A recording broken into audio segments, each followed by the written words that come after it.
Israelis who live in the northern part of the country are running to bomb shelters yet again because they are under continuous rocket fire from Hezbollah terrorists in Lebanon. At the same time, the Israeli military continues to strike Hezbollah targets throughout Lebanon. After more than a year of war, everyone is asking, how does the war in Lebanon end? Israel had said that its goal in this war is to create the conditions that allow for the return of more than 60,000 Israelis who fled their homes in northern Israel after Hezbollah attacked them with rockets, anti-tank missiles, and suicide drones. Okay, so what conditions will allow these Israelis to return home? Here's one condition. Hezbollah can't be waiting in the hills to open fire again at a time and a place of its choosing. We're not going to sit and wait for another October 7th style massacre, which is exactly what Hezbollah was planning. In fact, Hezbollah needs to back off. It hasn't backed off, and that's why Israel is pushing it away. Israel's military success against the Hezbollah has opened the door to a diplomatic end to the war in Lebanon.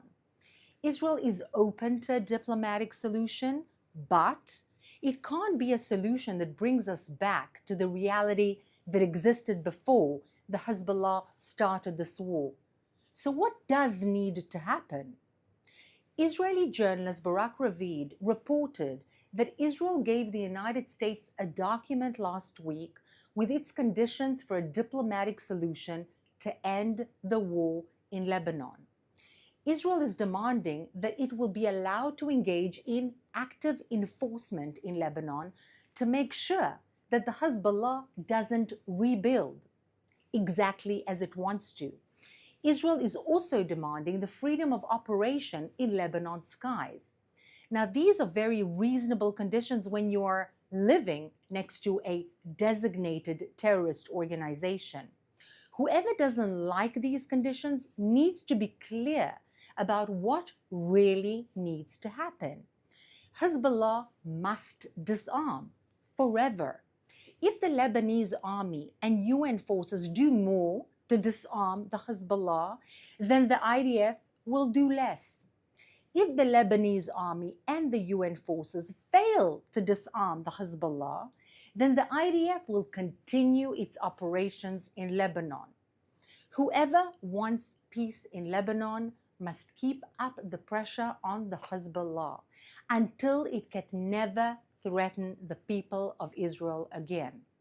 The Hezbollah won't be disarmed by the UN resolutions with no enforcement mechanisms, just out of their own free will. The Lebanese army needs to deploy in southern Lebanon and take responsibility for what is happening there. This is a basic requirement of any sovereign country.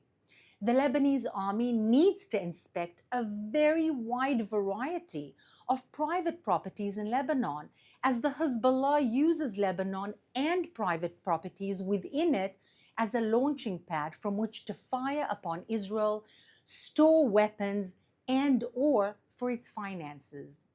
Last night, the IDF conducted a series of targeted intelligence-based strikes against dozens of facilities in Lebanon used by the Hezbollah to finance its war against Israel.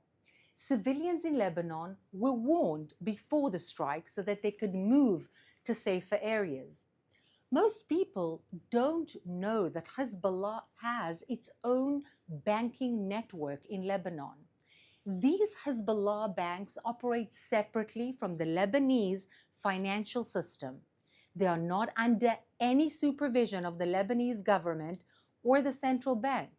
The Hezbollah has received hundreds of millions of dollars from the Islamic Republic of Iran annually, and this money played a key role in funding Hezbollah's war against Israel.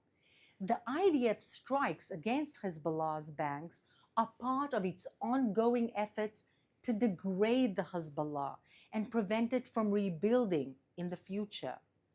One final item, with your permission today. U.S. Secretary of Defense Lloyd Austin said that an advanced American anti-missile system is now in place in Israel. It's called THAAD, which stands for Terminal High Altitude Area Defense System. It adds to Israel's already formidable missile defense systems. Israel currently has the Iron Dome for short-range missiles, David Sling for medium-range missiles, and the Arrow 3 for long-range missiles. As we have seen in the past year, all of these systems are indeed needed. The THAAD is in place in case Israel needs extra protection against Iranian ballistic missiles. A few weeks ago, Iran fired around 200 ballistic missiles at Israel.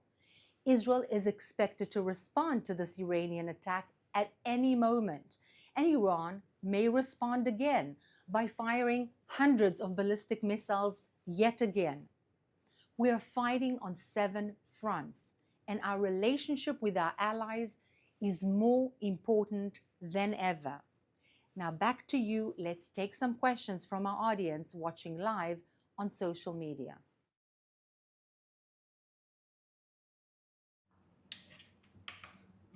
This is a question that is coming through live from our YouTube live stream. The question is about our hostages.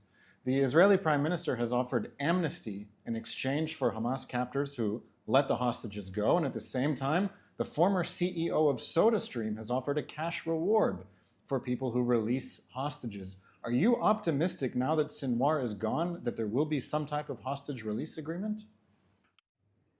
Thank you for that very important question. I've always said from the start that once Sinwar, the head of this atrocious operation on October 7th, is gone, this will open the path to a real solution. It's not going to be easy. But yes, offering money, offering amnesty to those who are holding the actual hostages is one way, and it's an important way. But also don't forget the Egyptians. Not necessarily negotiations need to take place because there isn't necessarily a figure on the other side with whom to negotiate. But yes, the Egyptians have a very important role. They can have the intelligence, they can go in, they know the area, they know the language, they know the mentality, they can get the intelligence and know where the hostages are. And why would they do that? They have a vested interest in getting it done because they want the attack and the war to be over. As soon as we have the hostages back, things are going to look much, much more peaceful. There's a report in the Times of Israel that the U.S. Special Envoy for Lebanon, Amos Hochstein, has said that going back to UN Security Council Resolution 1701 is not enough, and a formula needs to be devised to end the conflict once and for all. Are you optimistic upon hearing this statement from the chief U.S. diplomat on this issue? I'm optimistic hearing the statement of the American emissary if the IDF continues to lash out at the Hezbollah and to weaken it and to disarm it and to destroy its financial assets and to destroy its weapons and the storage places. That makes me optimistic because the harder we hit them, the more likely they are to be able to actually come to some kind of an agreement.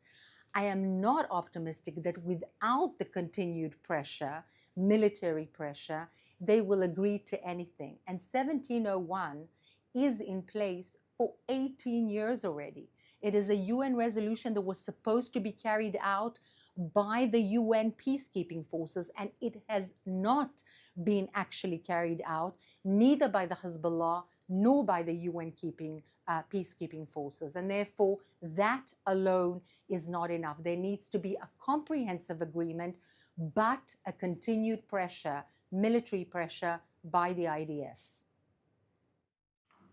Many people on our live streams, whether Instagram or YouTube or X, are asking a question about news that was breaking just recently that 7 Israelis were arrested for spying on behalf of Iran and helping Iran target IDF military bases.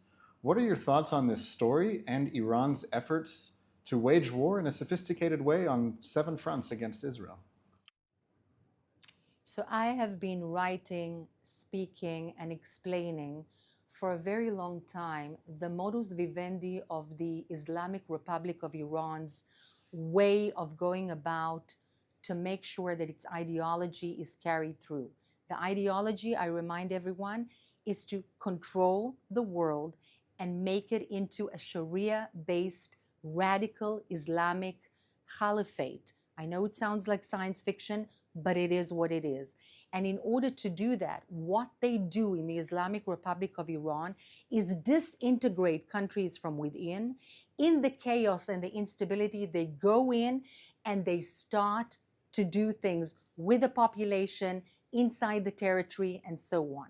That's what they did in Lebanon, in Syria, in Iraq, in Yemen, and so on. And that's what they've been trying to do with Israeli civilians, both Arab and Jewish, for a very long time. And unfortunately, they have succeeded with some people, and there are investigations going on about this. And this obviously must stop by the security apparatuses of Israel. But yes, that's their modus vivendi. And they are doing the same thing in the West, in Europe, in every one of your countries, and in the US, and in Canada. That's what they do. We have 2 questions about Egypt, one of them from someone watching on YouTube, another from Instagram. How do we know that the hostages aren't in Egypt, and is the Egyptian army going to help us rescue the hostages? What role is Egypt currently playing now that Sinwar is out of the picture and there's a lot of talk about a potential hostage release deal? So the interest of the Egyptians, one needs to understand, is stability, because the current situation is very much a problem for Egypt on 2 grounds. One, their fear of a leakage of the Palestinian population from the Gaza Strip into the Rafah, the Egyptian side of Rafah. They don't want the Palestinians on their side. They don't trust them. They hate the Hamas. They believe that if the Palestinians will be in their territory, more instability and more attempts to actually attack the regime in Egypt would ensue. So they don't want a continuation of the hostilities. And second of all, they don't want the war to continue because it hurts them financially and economically from the seaside and in terms of the stability and the leisure and the tourism in Egypt, which is a significant income for the country.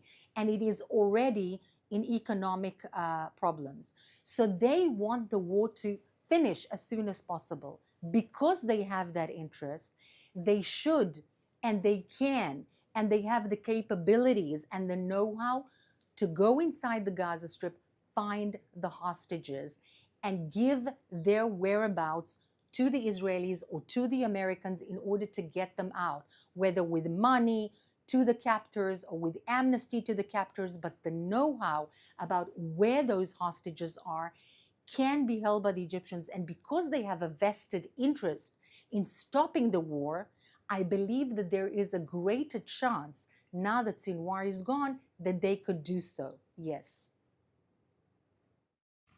This is our final question today. I'm reading a headline right now in the Times of Israel that Lufthansa has suspended flights until November 10th. It's very common to read about suspended flights to Israel. What is your message to people around the world who would like to connect with Israel but have a difficult time coming right now? There are so many ways to connect with Israel at this day and age. First of all, in spirit, in standing for Israel, in actually explaining everything that we've been explaining on a daily basis and giving you information, but also read, diversify your sources on Twitter, on LinkedIn, on Facebook, etc.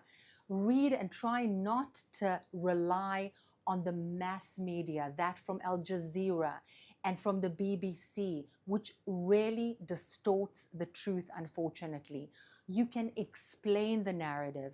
You can be an ambassador for Israel. You don't necessarily need to physically come here in order to be able to help. You can do that in your language to journalists, to decision makers, to politicians. You can write to decision makers. You can also write and suggest some issues if you have amazing ideas, and we can try and answer that. Just the fact that you want to help doesn't mean you need to physically come here. You have the ability to help, and I believe strongly that each and every one who is actually watching cares enough and has the spirit and the ability to make a difference amidst their own circles. So thank you for asking, and good luck with doing everything that you can. Thank you so much for being with us.